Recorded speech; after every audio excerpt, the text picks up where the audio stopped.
I think as humans, we're so hard on ourselves, and especially as an entrepreneur, because you only have you to count on. There's no corporate giving you a check. There's nobody handing you sales. There's nobody doing anything with that. And so the beautiful thing about the red thread is that we all have shame, right? We all have things that we don't even realize that prohibit us. But once we can shed some light on it and we look at it and again, have a conversation around it, it can dissipate and it allows us to live into our full potential even more than we realized.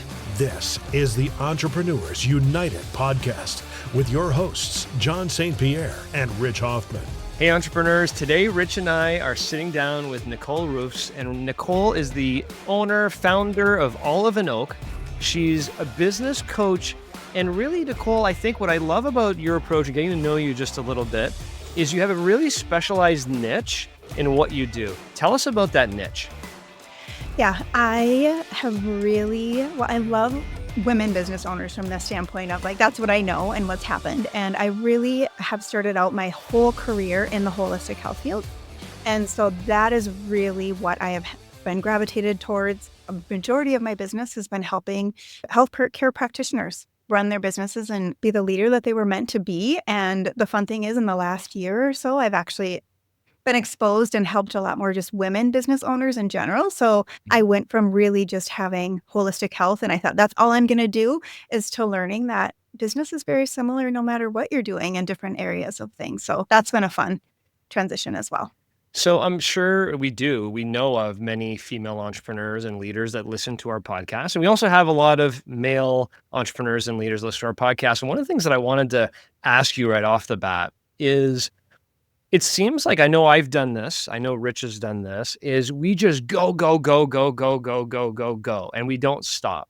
Yeah. And I think one of the approaches that you bring with a lot of the entrepreneurs that you coach is just really this immersing yourself and just being focused on the personal coaching, tailoring, just kind of slowing down a little bit is what I read into that. And maybe I don't have that correct, but I think you bring a little bit more of a personalized, let's slow down to make sure we're heading in the right direction approach that sometimes we all need. Is that a fair assessment?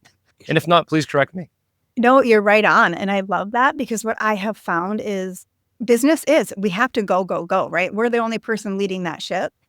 And there's also this home life and this personal piece with it as well. So what I have found is when people can really have a little bit of that balance and interweave it together, their business is better, they feel better, they're not two separate entities. So when you can put that in together, and just really know a little bit more about who they are as people and help create. Because what I found too is there's so many things that people feel like their business should accomplish or they should do this. But when you get into their beliefs or the things and you're like, is that really what you want? So just learning a little bit more about trying to help them find.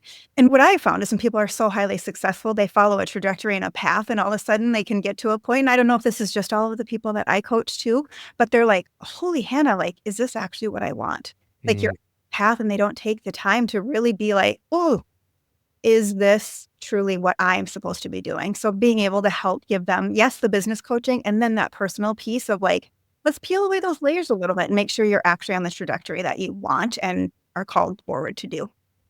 You help people transform their business in just 2 days.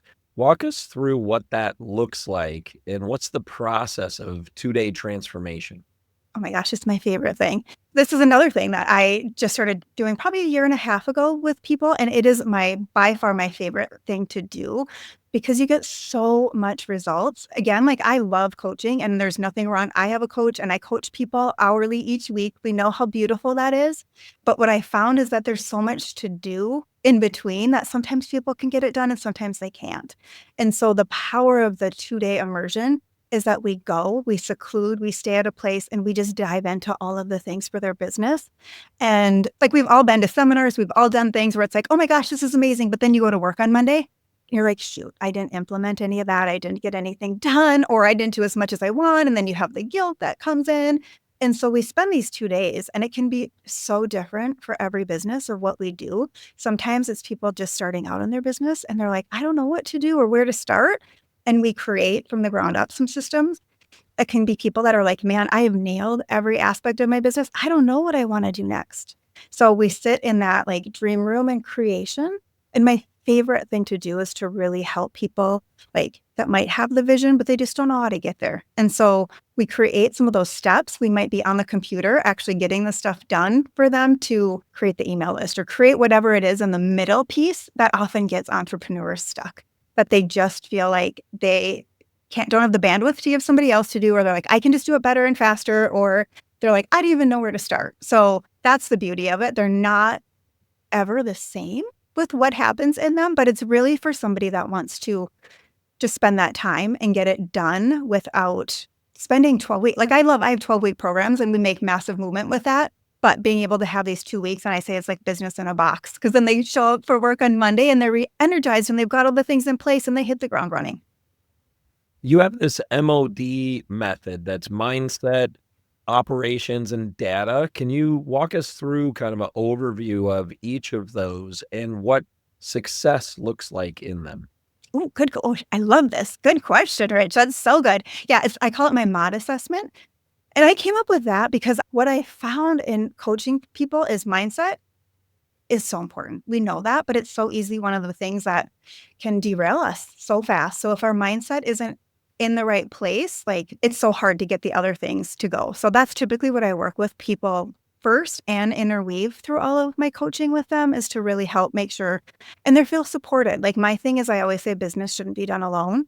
And so really like part of that piece is what I found is so many of the people that I've coached are their only lonely little islands, and they don't have other people on their team, or they don't have other people in their world. And so being able to help create that safety and mindset is huge, and helping them know that they're not alone in this journey helps them go further faster.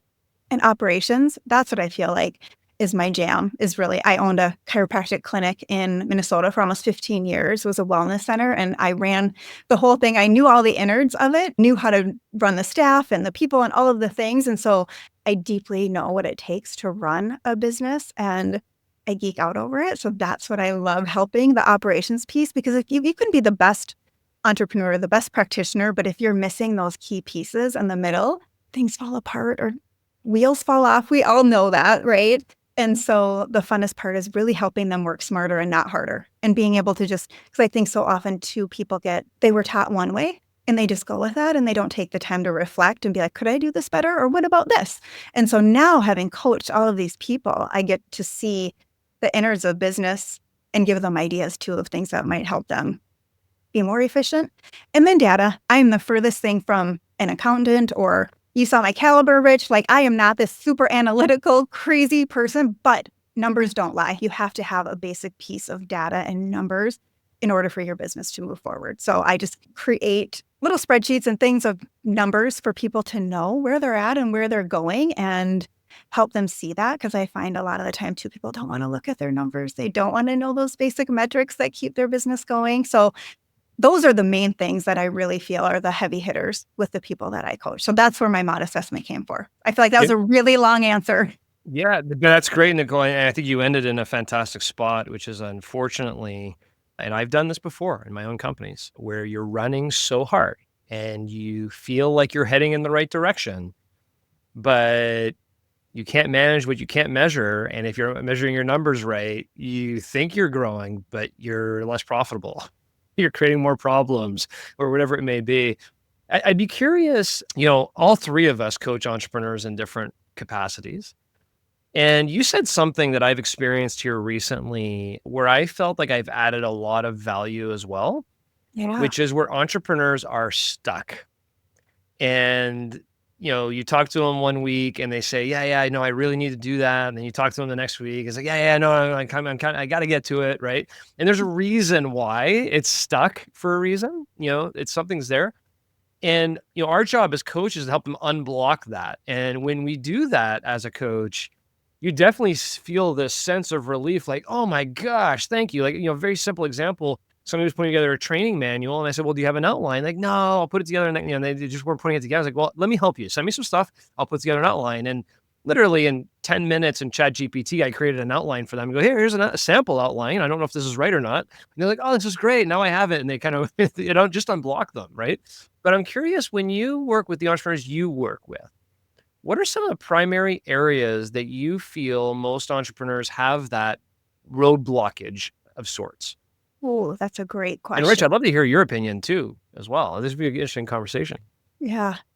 I think I would say one of the biggest roadblocks is they have an idea or something that they want to do, but they actually don't take action on it, or they just sit on it, or they think about it. And so they don't necessarily move forward, and then they get stuck in their day-to-day stuff. And I think true entrepreneurs love the thrill of doing new and moving forward and having new things. But we wear so many hats and we have so many things that have to get done that not spending enough time also thinking about what they could be doing. And we learn so much, right? And so being able to also integrate that to move forward, to make things more exciting, I think is a big thing too. Yeah, that's good. Not moving forward with ideas because they're stuck in the day-to-day weeds of running the business. Rich, what's the one you run into the most where you feel like they're blocked? Entrepreneurs who are not clear about what are high performance expectations of their employees Mhm. and what are their organizational objectives on a quarterly basis. Both of those must coexist. And I find many people are focused on one or the other, and very few have a system where they have both that are able to coexist, and that creates a blockage. You know what mine was going to be? Because I figured if I'm going to ask around, might as well throw mine in the hat. It's not taking action with the employees that aren't performing. I've done that too, right? Like it's like, oh, well, I've been close to them. I've known they've been here forever, and I know their family. And, and then you don't take action, and it blocks them. They kind of like feel paralyzed around stuff like that. But it kind of feeds in to yours as well a little bit, Rich. Thanks for entertaining me with that, because it just seems to me like a lot of entrepreneurs, all of us, always get blocked, which is the need to always have a coach to guide you through, because you can't necessarily take it home and take it elsewhere. I think as well, Nicole, I'd be curious to take your view on this. How much of it is this idea that they're not two separate entities and people are seeking this kind of like balance as if they're two different things versus abundance with both of them? How often do you run into that with your entrepreneurs? I mean, you mentioned it, and what should entrepreneurs do about it? Yeah, that's so good. And I feel like this is one of the biggest things that I see, because especially for women, and I feel like men too, but like you feel like you have to succeed in both areas on such a high level. So I think just being able to, again, it kind of goes back to what Rich said about like the performance of the people, of the goals, knowing where you're going with those things and what you really truly want and how to be successful in both of them, from the standpoint of you do kind of just have to have some boundaries and to have to be able to be like, this is my work time and this is my home life. I feel like that's a huge thing that's not, and I've struggled with that too, because I want to be able to get stuff done. And my caliber said I'm a super high helper, so I will not sleep because I know my business needs to be done, but yet I know my family needs my attention, right? So what I have found is also just having conversations and really talking to people and shedding some light on why is it that you feel like you have to shine so much into your work, or is it at your family expense, or like what can you do, some strategies to still give your family the time and still do your work, right? Mhm. So I don't know if that answers your question per se. Well, I think what I'm hearing is, it's maybe a question I'm going to lead to, is boundaries and conversations is what I heard. Yeah. Yet, if I think about myself, Mm-hmm. and my wife Amy occasionally listens to the podcast, so she may catch me in this question, but sometimes we don't have enough conversations with our spouse or family Mm-hmm. about what's going on in the business. We hold that in because it's stressful. We don't want the other person to stress out, or it's bad news, or it's good news. You don't want to even share the good news because what if it doesn't happen? We may not get the sale, but I think we're going to. And so you don't have the conversation. Any thoughts on that? Because I think I've caught myself there a few times. Yeah, I agree. I think wholeheartedly what you can share and do. But this is where I went back to talking too about like, it can be like a lonely island in your business, right? And that's where I feel like bringing people in and letting them have those conversations. But you're so absolutely right, opening that up to your family. And I remember my kids are all young adults now, but when they were teenagers, the best advice I got, which I think portrays to this too, is just asking my kids, like, what do you need from me as your mom today? right? Like, what can I do right now? So it could be the same thing with your spouse and just sharing business and being like, well, what do you guys need? I'm busy, and just entering that and being able to talk. And I think they do root for us in all of those ways and want things, but we do try to protect, or we don't always think that they care, but they really do. So Yeah. being able to open that. Yeah, and it's kind of I'm going to segue to the red thread in a second. And Mm. it just kind of, as you were saying that, I was thinking about the red thread, not because of the red thread, which we'll talk about in a second, but just the idea that you have to have this common theme through your business and your life. And there needs to be kind of a connection point, right, between those two. And that connection point is conversation and openness and all those kinds of things. But you are a certified coach of Red Thread, which is a book written by one of our common friends, Julia Wright. Can you tell our audience a little bit more about Red Thread and about what that really brings to them in their business if they were to work with a certified coach of Red Thread? Yeah, it's so the process of the red thread, it really just talks about taking the shame away from all of the things that we do, and how, as humans, we feel like we have to have it all together, and how we really don't realize that everybody is going through stuff. And when we truly take the time to sit and the whole red thread process is amazing from the standpoint, it lets you see yourself from an outside perspective. And when we really are able to look at what other people see about us or for us, we give ourselves more grace. I think as humans, we're so hard on ourselves, and especially as an entrepreneur, because you only have you to count on. There's no corporate giving you a check. There's nobody handing you sales. There's nobody doing anything with that. And so the beautiful thing about the red thread is that we all have shame, right? We all have things that we don't even realize that prohibit us. But once we can shed some light on it and we look at it and, again, have a conversation around it, it can dissipate. And it allows us to live into our full potential even more than we realized.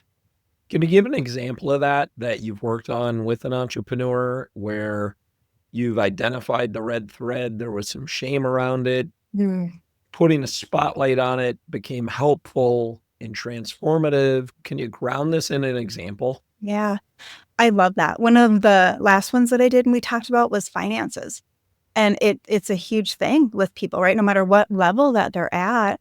And she realized, like, going through all of this and having come from nothing, and her parents doing the best that they could to put food on the table, and really where she was at, she felt like she had to strive so hard and do so much. But when she looked back and she was like, oh my gosh, like, the level of where I have come from and what I have accomplished, like, she was so proud of herself, and just the ability to see that and just stop for a minute and recognize, like, yeah, we all want to strive and move forward more. But when you can look back and be like, holy shit, like, actually, like, I have done a lot. I've come from a lot. And if you were to look at that little girl that didn't have food on the table, right, to now being able to buy steak dinners for her staff, like, there's just that level of we don't appreciate and we don't sit and to actually think. And we always think like, oh, I didn't do enough, or I couldn't do that. But when you just sit in that energy of gratitude and thankfulness and intentionality, it goes so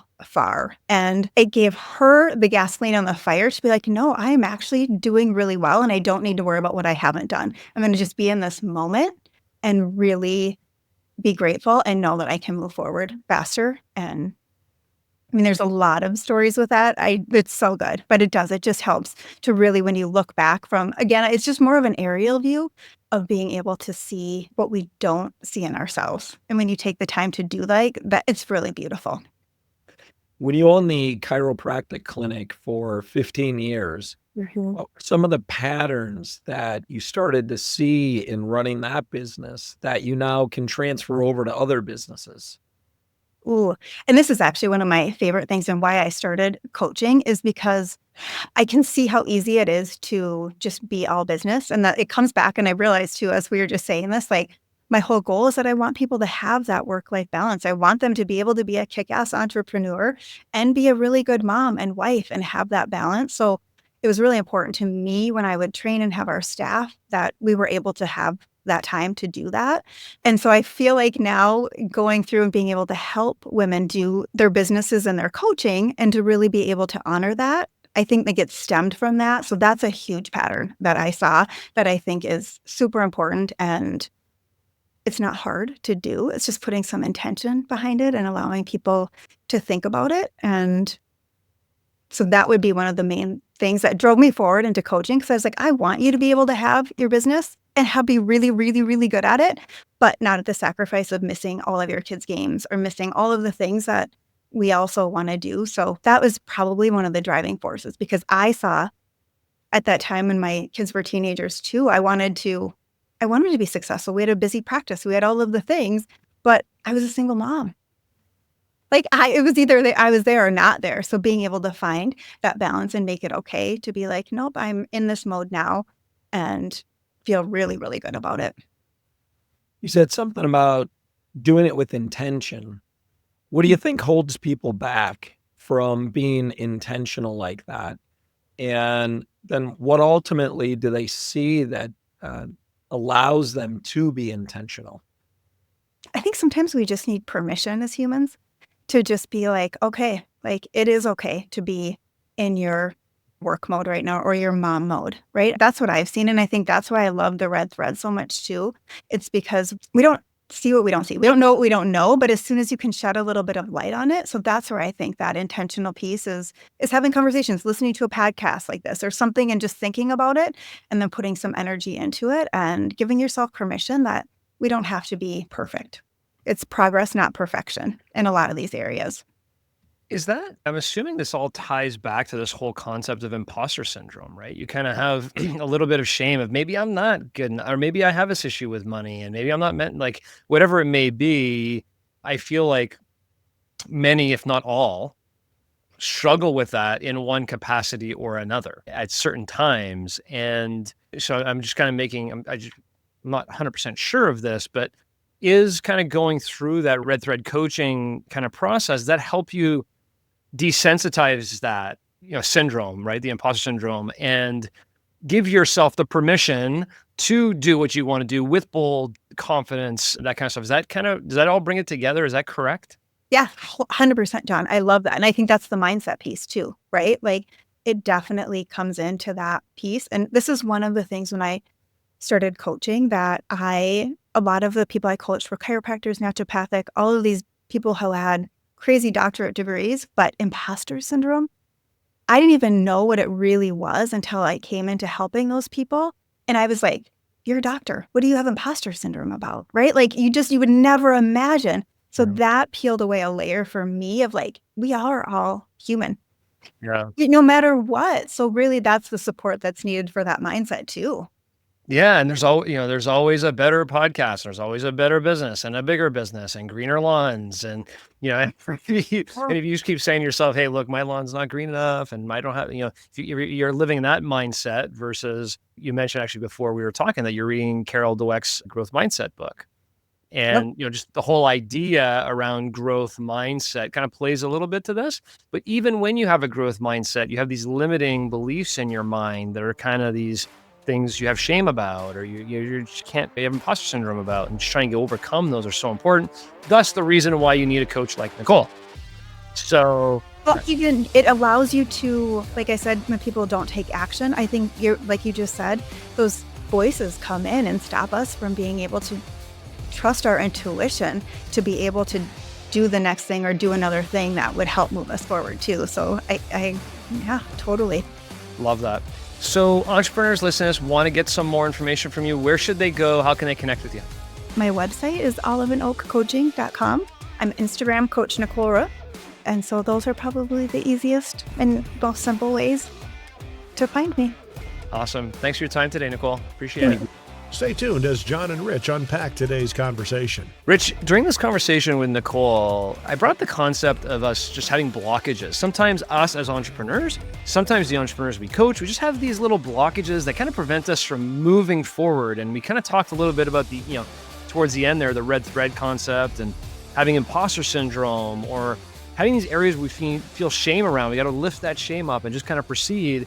And then there's areas that are more technically troublesome, right? Where we don't know how to move our business forward because there's something technically in there that's blocking us. And you mentioned something I just want to dive a little bit deeper into about not being clear on the high performance expectations of your team and quarterly objectives for the business. And, mine, what I see a lot is you have these entrepreneurs that, have some performance issues with their team members and they aren't doing anything about it, even though they know they should.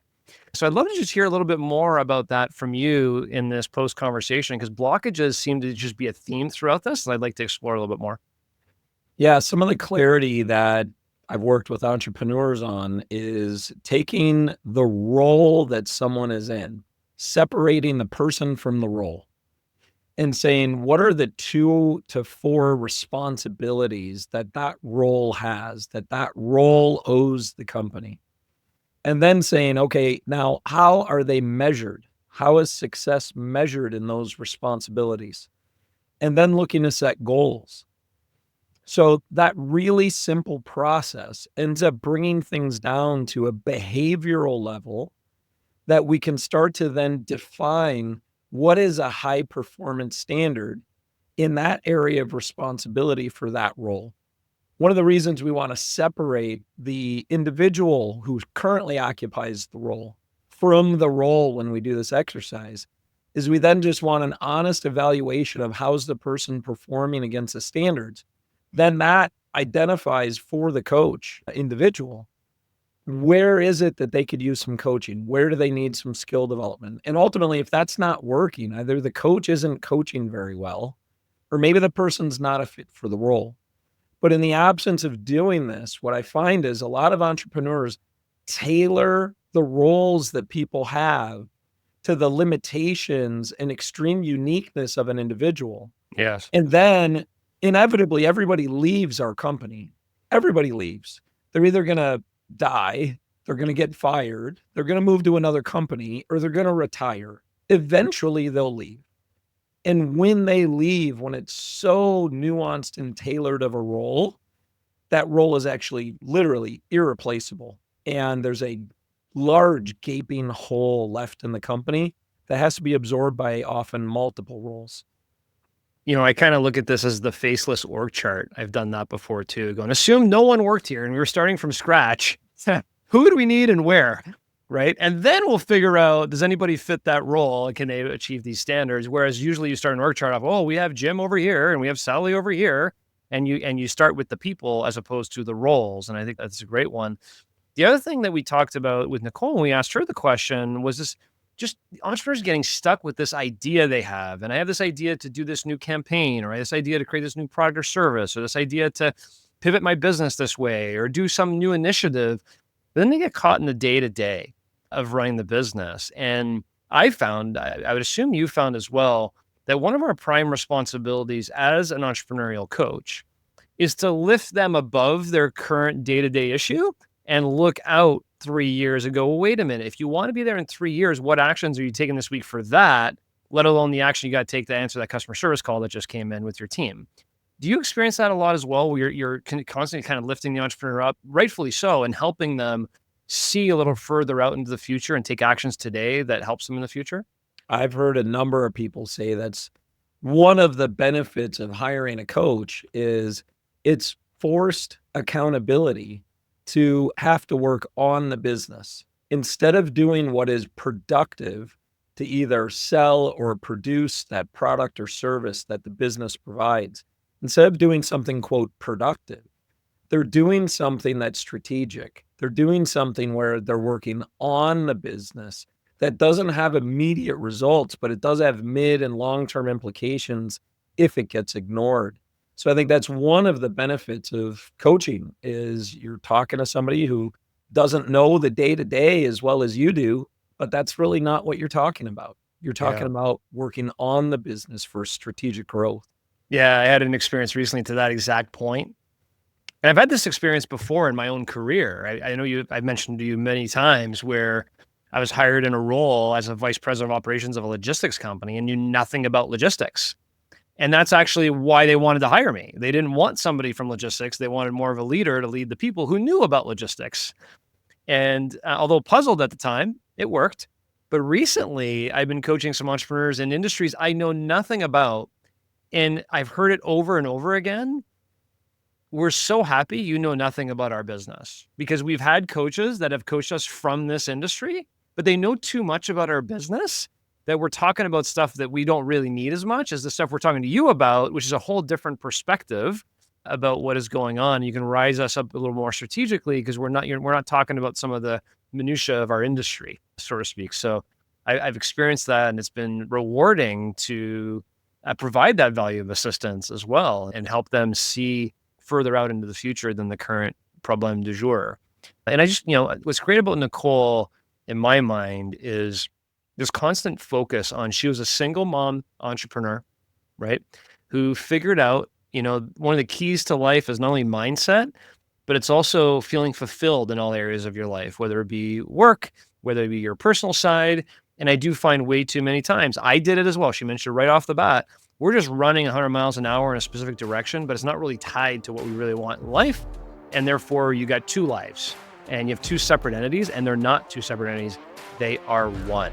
So I'm sure you have any thoughts on closing on that one, because that was the one big thing that just kind of keeps coming to me over and over again. It reminds me of the podcast guest we had in the early days, Andre Young, who instead of saying work-life balance, he used work-life harmony. Mm-hmm. Because in this day and age, you're going to get interrupted at work with a text message from a kid if you're a parent. And when you're at home, occasionally you're going to get there's a way to be able to have them be in harmony and not competition with each other. And it sounds like Nicole's cracked the code on how to do that for herself. And she's passing that along to female entrepreneurs on how to be able to do that for them. Yeah, absolutely. So if you want to learn more from Nicole, please go to oliveandoakcoaching.com, and we'll chat with you again next week. Thanks for joining us on the Entrepreneurs United podcast.